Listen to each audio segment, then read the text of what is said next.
We are siphoning gas. Use that little brake bleeder pump instead of my mouth. And I got, that's a 5-gallon jug, that's a 5-gallon jug. That's like a 10.5-gallon tank, so should work.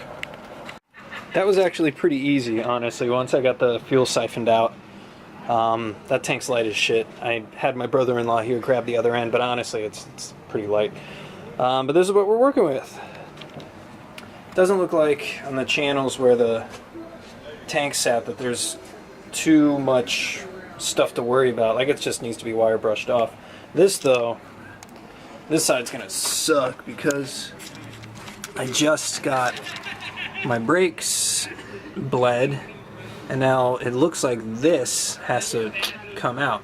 Because there's 2 lines down here on the top of the reservoir, there and there, that feed up into this, which I guess is gravity fed down. And you know, but what's weird about this is that these lines are loose, and I gotta see whether or not that's right or not, because it sure seems like it's gonna be introduced. Sorry, ran out of space again. So master cylinder, no, slave cylinder. Sorry. The master, these 2 lines coming down, they're loose on there, and that doesn't make sense to me. Like, it seems like when pressure is applied that it's going to spit out brake fluid. So I don't know. I don't know if maybe there's some sort of thing in there that seals it. I don't know, but I have to do research on that because that don't seem right. And if it is just like bad and these lines need to be replaced, then so be it. Because this bad boy's going to get towed out of here anyways, because I need to reseal the gas tank, because when I was tipping it to get the rest of the fuel out of there, the fuel was coming out rusty. So I don't know, I'm going to price out how much it is to take it to a radiator shop and have it sealed versus just getting some stuff from Eastwood to seal a tank. And I have experience doing that with motorcycle gas tanks, so it's not a big deal to me to do it again. But you know, if it's like $70 for the kit from Eastwood versus like taking it to a radiator shop to do it for like $150, then I'll just take it to the rad shop and just be, you know, just know that I have a really good tank on my hands. But yeah, I gotta look in. So like, essentially, I'm just gonna have to tow this thing out of here. Well, no, I can like drive it out, but like my brakes are gonna be foobarred. But then I have my brother-in-law who's gonna tow it. So that's good, because he just got himself a GMC, or a Tahoe, a Chevy Tahoe. So he's going to tow me to the shop, so it is what it is. So yeah, I got to look at that. This plate is, this holder's rusty as shit, so I want to restore that. These lines I got to figure out. This electric line just splits and goes to the headlights and the turn signals, so I'm taking those off so I can remove this and get it out of the way. This looks to be some sort of breather line. Hello. Making a video, now you're on it. What you doing? Things away. Okay. So this looks to be a breather line, and I don't know where that goes to, but I might be able to work around it. But this is the biggest issue over here. What? I'm sorry. I'm sure my wife doesn't want to be on this, but that's my wife, guys. Ain't she pretty? Where was I? Oh yeah. So that, and taking these off, not too hard. That'll free it up, and then I have to contend with these hoses here and figure out what the hell's going on with the master cylinder and how I'm going to deal with that. So while I'm here, I'm looking at all the access I have to the steering column and the, you know, and all this jazz here.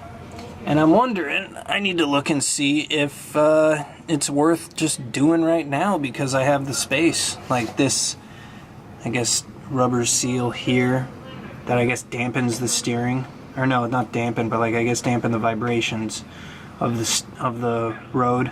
It looks to be in good shape, so it doesn't look like it's that bad. I have no idea what this is, but it's probably something. The dampener looks like it's okay.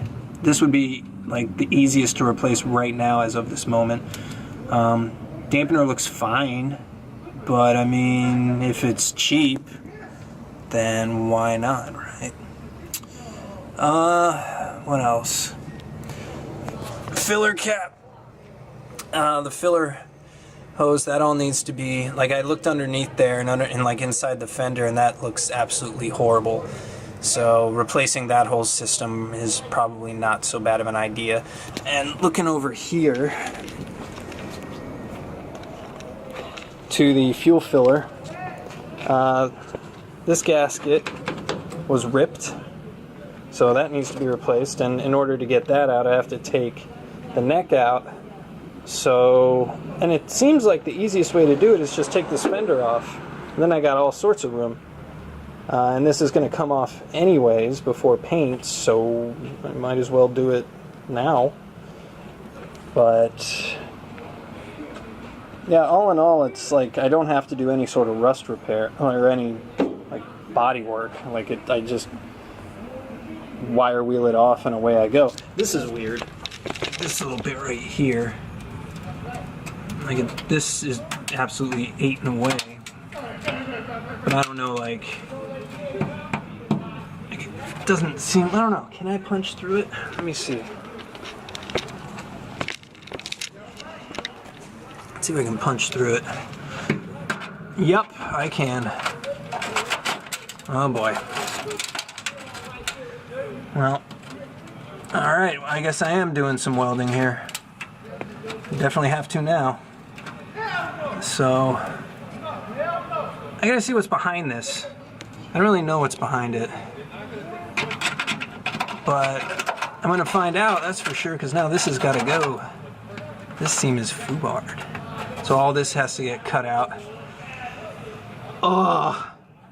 But luckily there's carpet that covers this up, so it's not a big deal. So again, like with all other patchwork I've done on this car, it kind of doesn't matter, as carpet will hide my mistakes.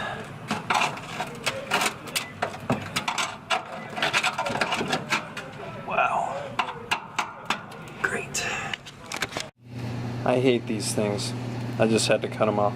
So these blocks freaking suck, because there's the spade types, or I guess you could call it the male sides, that go in here, and they got that little notch in them that pretty much like makes them install and makes them pretty impossible to get off. So instead, like, I wrestled with these for a while, and I just figured, you know what, man, this is taking time that I really don't want to spend. And frankly, this as a weather safe connection is not the best, because it's got that open stuff in there. There's like GM products or like pretty cheapo stuff that I can buy that can make a better weatherproof connection than this.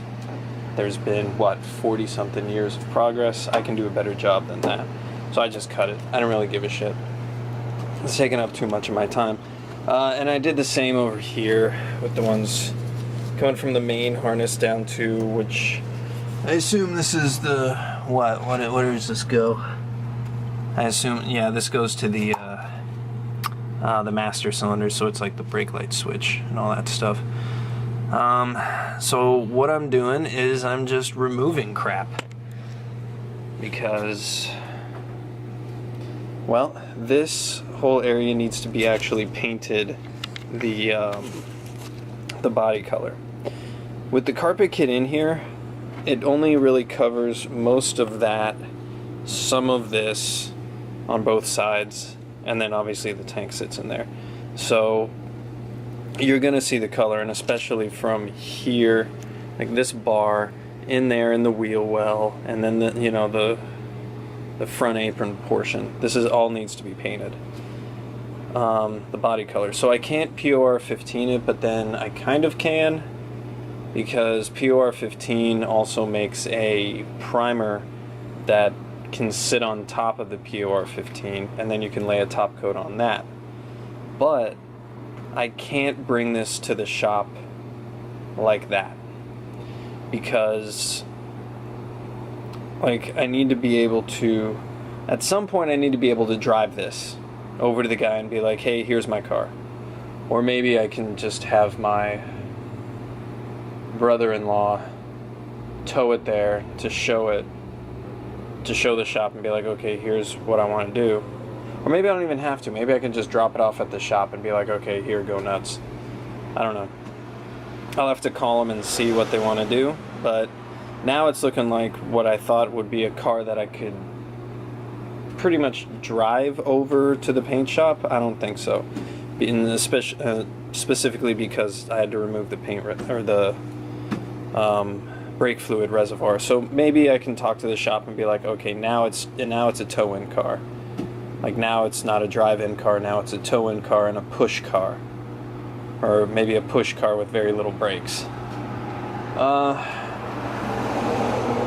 So I don't know, like, I don't know if that's going to add to price or if the guy's going to be like, no, screw it. But I mean, I don't know, I'll talk to him. But regardless, I have to remove everything in this area to take care of all the rust and get it ready for actual paint. I can't just POR15 it black and forget about it like the interior of the car, because a lot of this body color is going to be shown. So for the rest of the day, I'm just going to remove stuff. I'm going to continue to remove the headlights, the turn signals, get this harness fed through into the interior, get it out of the way, figure out what the hell I'm going to do with this vent hose. Probably just cut it and forget about it and just make a new hose later, because I don't know why I'm attempting to salvage hoses that are 40 plus years old. I should just replace them all, even if it's something like a vent hose, and then figure out what the hell I'm going to do with the washer hose, the washer feed, see how I'm going to deal with that, and then take care of the what do you call that, the fuel neck and the fuel vent over there, which apparently is going to be easiest by taking off that fender, which I'm going to take off these fenders anyways. So I figure might as well start doing that. So for now, these fenders are coming off. It's just a couple bolts on the inside of here, and then like one or two, I think, actually inside the interior itself, but just like a few bolts hold this on. It's not really that big a deal. Take the fenders off. Then I'll be able to take off all of the fuel filler necks and all that stuff. Actually, now that I think about it, like even if I give the car to the shop, I still need to be able to drive it so that I can put it back in here and do all the work to it. But maybe I can just install the fuel tank for that drive in here and bleed the brakes on the side of the road so it can actually like come in here. Maybe I'll do that. That's not insanely complicated actually. So I might do that just so I can put it back in here. Let's see what else. Yeah, so that's what I'm doing right now. I'm just stripping stuff away. Oh, and my thoughts of the master cylinder down there and these bits right here, these top bits that I'm seeing like wobble around a little bit. Apparently they're not supposed to do that. Or, well, I assume that they do wobble a little bit, but this guy definitely right here is wobbling, and I see fluid all over it. So I checked with the Samba forums and they said like, nah, that's not how it's supposed to be. Go get yourself something better. And also this, like, just hose over and then like the hard lines fitting into that doesn't seem that good of a way to do this. So I honestly haven't looked at any of this. So I'm gonna go look and see what the setup is supposed to look like and go from there. But for now, we're just stripping stuff away. Fenders are off, so I assume an update is in order. And also, it's getting close to the end of the day. First of all, these fenders, like all fenders, seem like they're going to be easy, but then there's all these hidden bolts. The ones that can be seen, obviously, like down there and then in there. But then there's a few hidden ones On the passenger side, you have to undo the brake latch, or the brake, what do you call it? Or not brake, what the fuck am I saying? The fuel door, you have to undo that. You have to unhook the fuel door release from inside the cabin. There's one hidden fender bolt on both of them, right there, this little guy. He was a little hard to find. There's one underneath the door right there that's hard to find. There's 3 bolts on the interior that are easy to find, and then there's one that's like wedged up here that you kind of gotta snake into and hope you have tiny hands like me to get at. And then the fenders come off. So, I mean, there's a lot of crap that was sitting underneath this. But I guess let's go fender to fender, because I found interesting things on both sides of the car. First of all, this is all solid. This undercoating is still actually doing its job for the most part. And all I'm going to do with this is just put rubberized undercoating on this whole area, and then PUR 15 the inside of the fenders, so that they never have to rust again. Or maybe I'll just undercoat them and save myself some time. The fuel, I figured out exactly why. Look at all that. There we go, now we can see sunlight under there. I figured out why I was getting a fuel smell. And it's because this breather hose is cracked to pieces. And under here, I think you can see it in there. See the cracks? Maybe you can, maybe you can't. But, you know, I think that's where my fuel smell was coming from. This actual pipe appears to be pretty good, but I'm going to take it off once I chisel off. Chisel off this screw right here, because it's got some crap caked onto it. And same with this one too. You can kind of start seeing the chrome peeking out a little bit. I gotta chip away at that so that I can take this guy off. But again, rust is pretty much non-existent. There's a little bit of patinaing right there. Not sure what I want to do with that. Probably should do something with it, but it's, you know, with the body molding in place, like, really nothing really gets in there. And I think it showed, because, you know, the inside of this is rock solid. On this side, much more dirt, much more.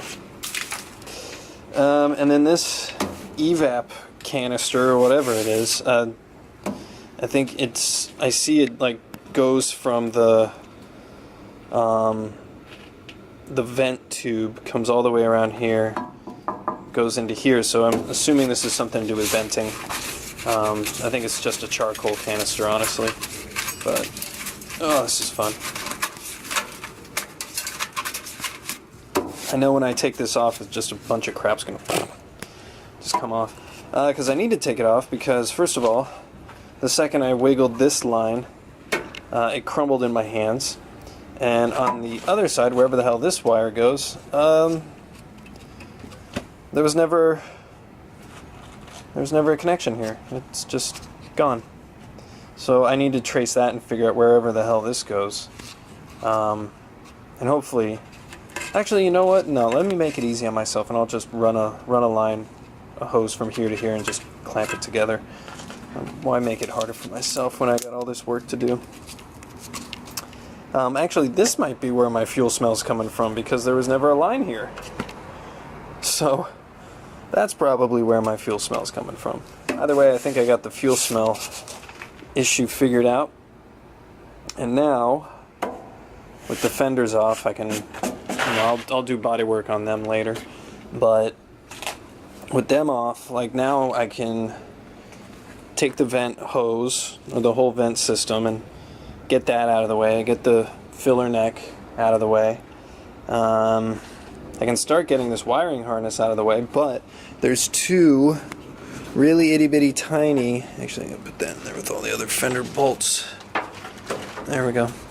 There's two itty-bitty little tiny screws that are grounds on both sides of this harness. First of all, they're rusted to pieces, so obviously that wasn't a very good ground. Might explain why my headlights and my turn signals worked some of the time. That might be why. But I can't get these damn things off, so I'm just going to keep soaking them with PB.